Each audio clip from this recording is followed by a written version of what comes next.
Wah ada guys, part 9 kali ini bakal lebih mantap lagi boy. Bagi yang belum subscribe, jangan lupa di subscribe. Kita lanjut dari video sebelumnya. Kemarin setelah Sang San bertemu dengan klan Tai, ia juga bertemu dengan ayah Rongrong. Ayah Rongrong bernama Feng Ce, pemimpin dan klan Ubin Pagoda. Ayah Rongrong juga kenal dengan ayah Tang San. Semua petunjuk mengarah kepada pertarungan di Istana Wuhun. Namun ayah Rongrong tidak mengungkitnya lebih jauh. Ia hanya bertanya apakah Tang San bisa menjual rancangan senjata rahasia. Tang San pun menolak. Ia hanya ingin memberitahu tahap awalnya saja. Sisanya harus dikerjakan sendiri. Ayah Rongrong pun tak bisa memaksa. Ia memesan 500 set senjata rahasia milik Tang San. Ia pun membayar 500.000 koin emas. Tak lama setelah itu, ayah Rongrong pun balik ke klan Ubin Pagoda. Saat kembali berkumpul, Oscar dan Phoenix berebut kartu 500.000 koin tersebut. Beberapa saat kemudian, Guru Tase pun masuk. Ia mengajak Tang San berbicara. Kemarin ia sempat bertanya, apa itu Tuolok Dominasi? Dan Tang San mengajukan pertanyaan lagi. Yang pertama adalah mengapa ia tidak boleh menambahkan cincin roh kepada martial soul palunya? Ternyata jawabannya sangat sederhana. Guru Tase dan ayah Tang San ingin membuat seluruh cincin roh palunya berwarna hitam. Wow, sungguh ambis sekali. Namun agar semua cincin roh bisa berwarna hitam, tubuh Tang San tentunya harus lebih kuat. Sepanjang sejarah hanya ada 3 orang yang memiliki martial soul ganda, termasuk Tang San. Salah satu dari mereka langsung mati saat ingin menambahkan cincin roh ke martial soul lainnya. Maka dari itu, Guru Tase pun menyuruh Tang San untuk melatih tubuhnya lebih kuat dulu. Nah, sebenarnya kalau tekanannya terlalu kuat, energi itu bisa disalurkan ke dalam tulang roh. Namun setelah tulang roh semakin kuat, maka akan semakin banyak orang yang mengincarnya. Tulang roh itu bisa dicuri orang lain. Ini hanya seperti item tambahan. Bisa juga di-upgrade setelah mendapatkan energi yang lebih. Di sisi lain, Tang San juga bertanya siapakah ibunya sebenarnya. Sayangnya Guru Tase juga tidak bisa menjawab. Informasi tentang ibu Tang San hampir tidak ada sama sekali. Berpindah ke Oscar, malam harinya ia sedang berjalan bersama geng lainnya. Di tengah jalan, Oscar pun berhenti untuk berbicara berdua dengan Rongrong. Oscar bertanya, "Oh Rongrong, apakah di hatimu ada aku?" Rongrong pun tersipu malu. Ia tidak bisa berkata sepatah kata pun. Tatapan Rongrong pun memberikan Oscar jawaban. Ia yakin kalau dirinya ada di hati Rongrong. Oscar pun berkata akan mendapatkan persetujuan ayahnya. Di sisi lain, Tang San juga berjalan bersama Xiao Wu. Xiao terlihat termenung karena tadi mendengar pembicaraan Tang San bersama Guru Tase. Ia mendengar Tang San mengkhawatirkannya karena tidak memakan tanaman tersebut. Alhasil, hanya Xiao Wu dari tim yang belum level 40. Xiao pun mengajak Tang San untuk bertarung.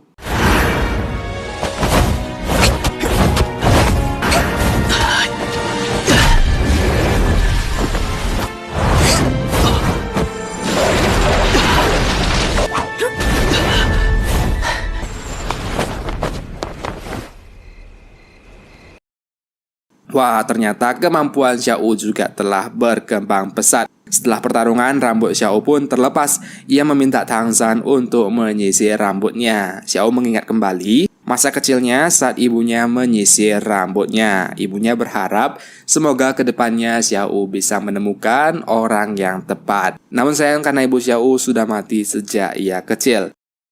Esok harinya mereka pun pergi berburu binatang roh. Kali ini ada Tang San, Rongrong, Oscar, Phoenix, dan Chu Qing yang bisa menambah 1 cincin lagi. 5 orang berburu sekaligus. Kali ini semua guru Akademi Shrek pun ikut menemani mereka. Di tengah pembicaraan, Rongrong pun sedikit mengatakan soal rambut Xiao Wu yang merasa rambutnya sedikit miring. Oscar pun bertanya kepada Tang San, "Ayo, kalian ngapain aja semalam?"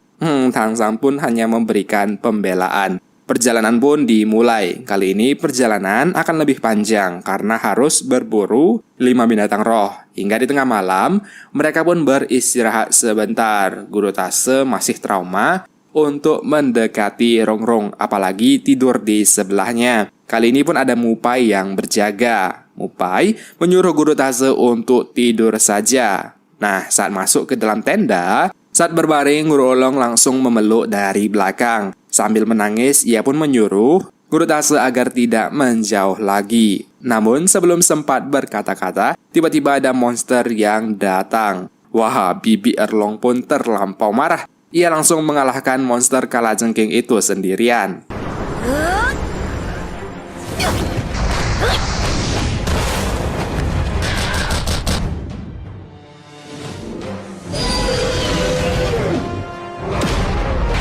下一刻，喷发出足有岩浆温度的高热火柱。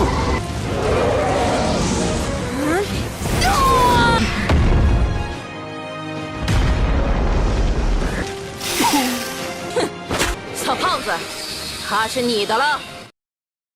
Nah, setelah kalajengking api dikalahkan, Phoenix lah yang mendapatkan cincin roh tersebut. Kalajengking api ini berelemen api, sangat cocok untuk Phoenix. Kalajengking ini juga kurang lebih berumur 4.500 tahun. Seharusnya sudah yang paling pas untuk si gendut.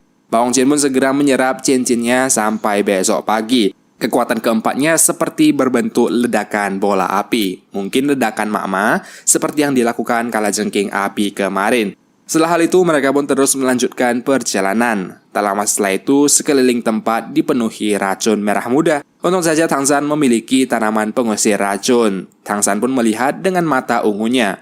Wow, ternyata mereka bertemu dengan sekelompok kalajengking merah muda. Nah, kalajengking merah muda ini terkenal sebagai racunnya yang unik dan selalu bergerak secara berkelompok. Sekali menyerang bisa puluhan sampai ratusan kalajengking sekaligus. Di tengahnya ada satu pemimpin mereka, yaitu adalah kalajengking bunga merah muda. Nah, ia juga adalah istri dari kalajengking api kemarin. Sebelum mati, kalajengking api sempat memberikan sinyal kepada istrinya. Kali ini Tang San dan tim pun memutuskan untuk terbang saja kabur dari tempat tersebut. Semuanya segera kabur. Namun karena Bibi Erlong yang masih emosi, ia pun melampiaskan semuanya kepada seluruh kalajengking.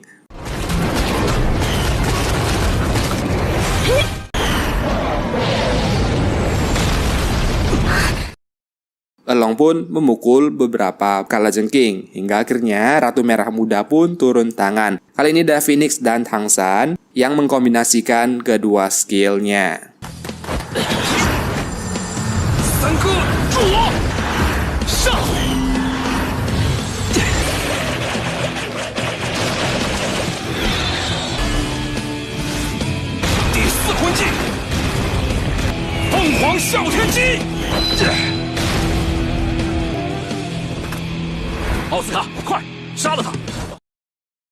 Wow, seperti yang terlihat, Ma Hongqin ini mendapatkan skill bom api jarak dekat. Dalam sekali ledakan saja, lawan bisa terluka parah. Ledakan ini lebih kuat dari gelombang ledakan Mupai. Namun tembakan ini tidak bisa mengunci lawan. Apabila lawan terus bergerak, maka akan sulit menggunakannya. Maka dari itu, skill ini juga membutuhkan teman yang bisa mengunci lawan. Selain tidak bisa mengunci, di sisi lain jarak serangannya juga sangat dekat. Phoenix pun harus berkombinasi dengan Tang San untuk menggunakan skill ini. Setelah hal itu, Guru Tase pun menyuruh Oscar untuk menyerap cincin rohnya kali ini. Di tengah proses, kepala sekolah Fender juga sempat bertanya kapan ia berencana untuk membuat Tang San menambahkan cincin roh kepada palunya. Guru Tase pun berkata setidaknya sampai level 80 dulu. Ia juga berkata akan pergi menemui seseorang di Pause Hall untuk membantu Tang San. Ya, orang tersebut adalah Martial Soul Ganda juga. Perempuan yang cukup berkuasa dan pemeran penting juga di dalam cerita ini nantinya. Kembali ke Oscar, setelah menyerap cincin roh, skill keempatnya adalah Hyper. Nah, bukan Hyper Carry ya. Mampu meningkatkan semua jenis kekuatan dalam 10% dalam 5 menit. Semua jenis kekuatan berarti kekuatan, kelincahan, bertahan, dan lain sebagainya. Di sisi lain, seluruh tim juga tidak akan terkena efek negatif, seperti efek ilusi, efek godaan Xiao, dan lain sebagainya. Ini adalah kekuatan yang bagus untuk mendukung tim. Setelah terus berjalan berjam-jam, rasanya sangat sulit menemukan hewan roh yang pas. Takutnya turnamen antar akademi akan segera dimulai. Kali ini Tang San pun memiliki ide, walaupun sedikit beresiko. Tang San ingin menggunakan tanaman ungu tadi untuk menarik monster-monster kuat. Tanaman itu akan mengeluarkan bau yang memicu monster datang. Namun resikonya bukan hanya 1-2 monster yang datang, melainkan segerombolan monster kuat sekaligus. Tang San pun menyuruh untuk berlindung di daerah racun Tukupo apabila terjadi bahaya nanti. Di sekeliling hutan ini banyak area racun milik Tukupo. Biasanya hewan buas tak akan bisa menyerang masuk ke area tersebut. Hingga akhirnya yang pertama, bau itu memicu harimau berwarna ungu. Ia sangat gesit, kuat, dan tampak sangat ganas. Tentu saja itu akan diserahkan kepada Cucing kalau berhasil dibunuh. Harimau tersebut pun langsung menyerang. Kali ini Tang San dan tim pun berhasil mengalahkannya.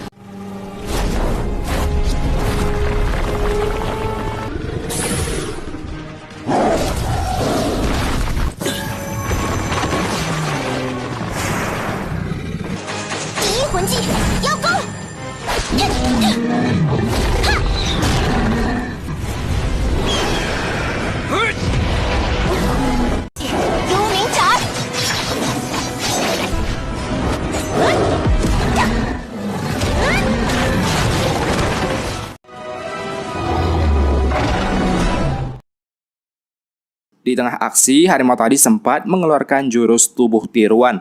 Lagi-lagi mata Tang San yang berperan dalam pertarungan ini. Ia pun segera menemukan mana yang asli. Singa tersebut pun berhasil dikalahkan. Guru Tase tentunya menyuruh Cucing untuk menyerap cincin rohnya. Mereka pun berlindung ke area racun Tukupo. Beberapa saat kemudian, semakin banyak saja hewan buas yang datang. Tang San pun segera menyimpan tanamannya. Mereka semua segera berlindung ke area racun Tukupo. Sebelum itu mereka juga memakan masing-masing satu pil anti racun. Mereka pun aman dari racun Tukupo. Saat di dalam lingkaran, kepala sekolah Flander pun bertanya, binatang roh mana yang paling bagus untuk cincin keempat Rongrong? Hingga akhirnya Guru Tase pun memutuskan untuk lebih berfokus kepada skill bertahan kali ini. Mereka memilih Komodo Raksasa. Kali ini Guru Uchi pun turun tangan. Komodo Raksasa pun dengan cepat berhasil dikalahkan.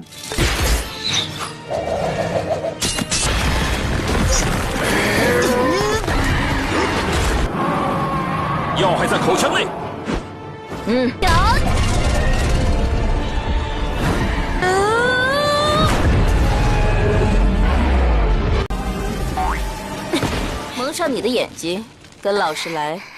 我陪你。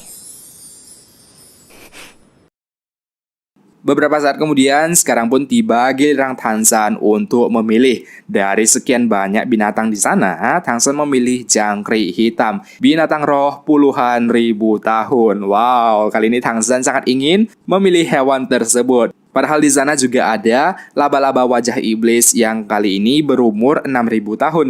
Namun Tang San bersikeras tetap pada pilihannya. Semua pun menentang keputusan Tang San. Nah, saat mati, monster puluhan ribu tahun itu membawa tekanan lainnya bernama kejutan roh. Beberapa orang langsung menjadi gila karena tubuhnya tidak bisa bertahan. Namun Tang San berharap agar keinginannya bisa dikabulkan. Ia yakin pasti bisa melakukannya. Hingga akhirnya kepala sekolah Flander dan lainnya pun hanya percaya kepada Tang San. Kali ini kita pun diperlihatkan kekuatan burung hantu Flander.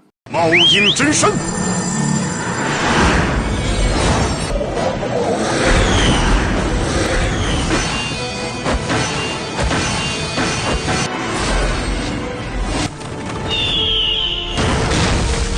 真是麻烦。蛛网束缚。 叫四眼猫鹰。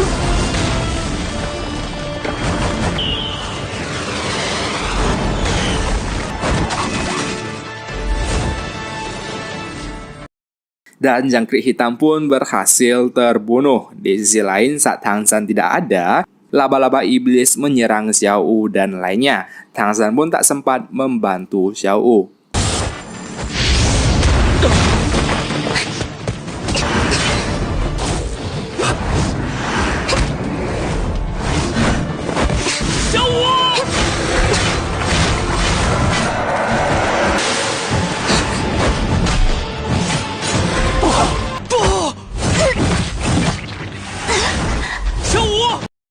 Dan Xiao pun terluka karena serangan laba-laba tersebut. Walaupun laba-laba iblisnya berhasil terbunuh, namun Xiao tetap saja sudah terluka.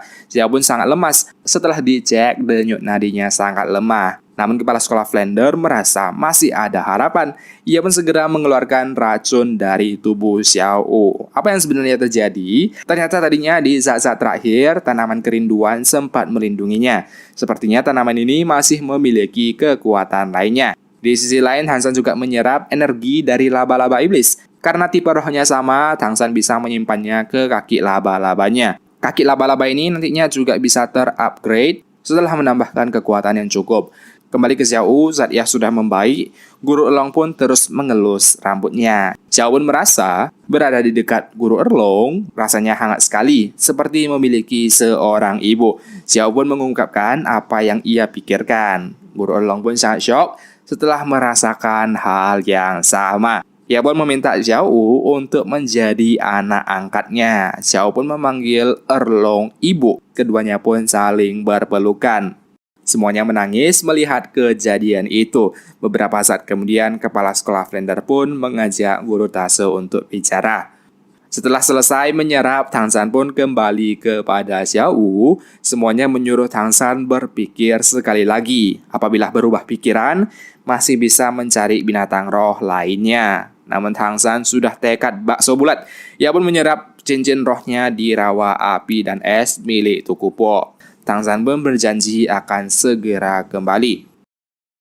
Singkat cerita, di dalam proses penyerapan, seperti yang ditakutkan kekuatan itu terlalu besar, seluruh urat nadi Tang San berubah menjadi hitam. Tang San pun menjerit kesakitan. Tubuh Tang San langsung meriang. Ia termenung seolah mati rasa. Di dalam dirinya ia teringat kembali harinya terjatuh ke dalam magma Devil Frown. Tang San pun tak sadarkan diri selama beberapa saat. Kembali ke Guru Tase, mereka berbicara tentang Erlong. Kepala sekolah Flander menyuruh Guru Tase untuk memberikan kepastian. Sudah 20 tahun Erlong menunggunya. Ia tentunya sangat mengharapkan Guru Tase kembali. Namun Guru Tase juga bingung bagaimana mendekati Erlong. Ia takut akan menjadi aib bagi klan Naga Petir. Dan akhirnya kepala sekolah Flander pun menyuruh mereka untuk dekat seperti kakak adik saja, tanpa nikah, tanpa status kekasih, seperti Tang San dan Xiao Wu. Guru Tase pun tersadar. Ia pun kembali dengan cepat. Saat kembali, ia langsung memeluk Erlong. Kali ini ia berjanji tak akan menghindar lagi.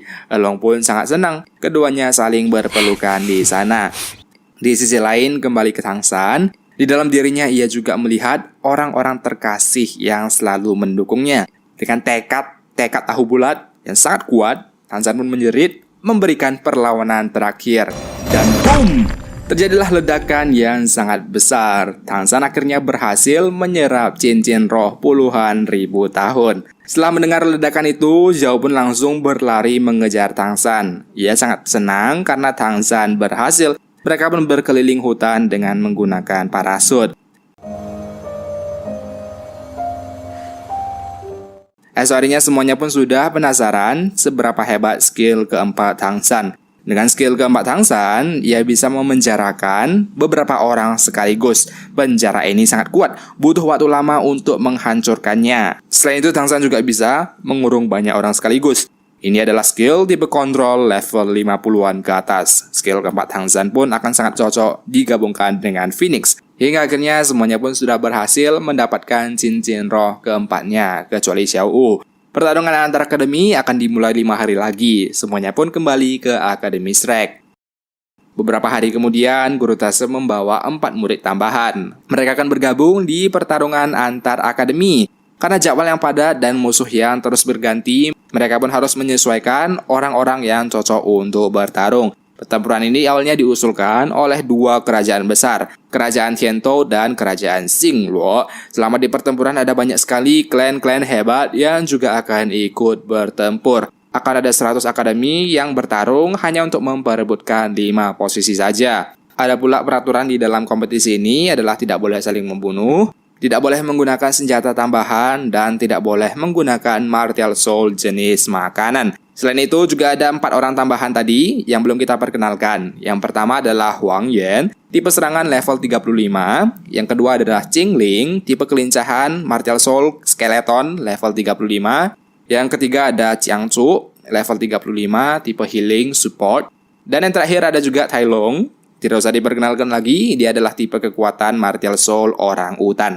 Di dalam arena pertempuran ini terbagi menjadi 2 tim utama dan tim wakil. Tim utama adalah 3 tim yang masing-masing dari kerajaan Tiantou, kerajaan Xingluo, dan istana Wuhuan. 3 tim utama akan langsung masuk ke babak final tanpa bertarung sama sekali. Mereka adalah juara bertahan. Sedangkan tim wakil harus berebut kursi ke babak kualifikasi. Dari 100 klan yang bertarung, nantinya hanya ada 5 kursi yang bisa direbut. Urtase pun menyuruh untuk mengatur strategi bertarung. Kali ini ia tidak memperbolehkan Rongrong untuk bertarung dulu di tahap awal. Alasannya karena ia ingin memberikan pelatihan khusus.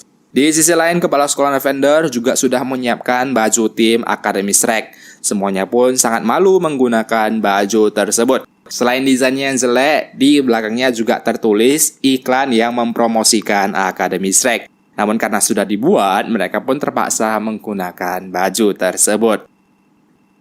Dan esok harinya semuanya pun sudah berkumpul di Istana Wuhuan. Ada banyak sekali wajah-wajah lama seperti kakek Jack, 2 bersaudara Palu, petarung gila, dan lain sebagainya. Banyak sekali orang-orang yang memeriahkan acara tersebut. Kompetisi kali ini akan dipimpin oleh 3 orang, yaitu Raja Tiantou bernama Xue Ye, Ayah Rongrong, dan juga Salas, paman pangeran keempat perwakilan dari Istana Wuhuan. Nah, acara pun sangat meriah. Satu persatu akademi mulai masuk memperkenalkan diri. Yang pertama ada tim utama kerajaan Tiantou, tim paling kuat setelah tim Yu Tianheng. Dan beberapa saat kemudian pun ada banyak sekali akademi. Mulai dari akademi 5 elemen teratas, akademi botanik, dan lain sebagainya. Raja Tiantou pun memberikan pidato. Acara pun resmi dimulai.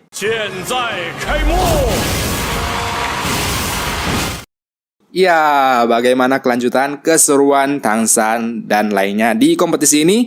Kita akan bahas di video selanjutnya ya. Jangan lupa di subscribe untuk notif berikutnya.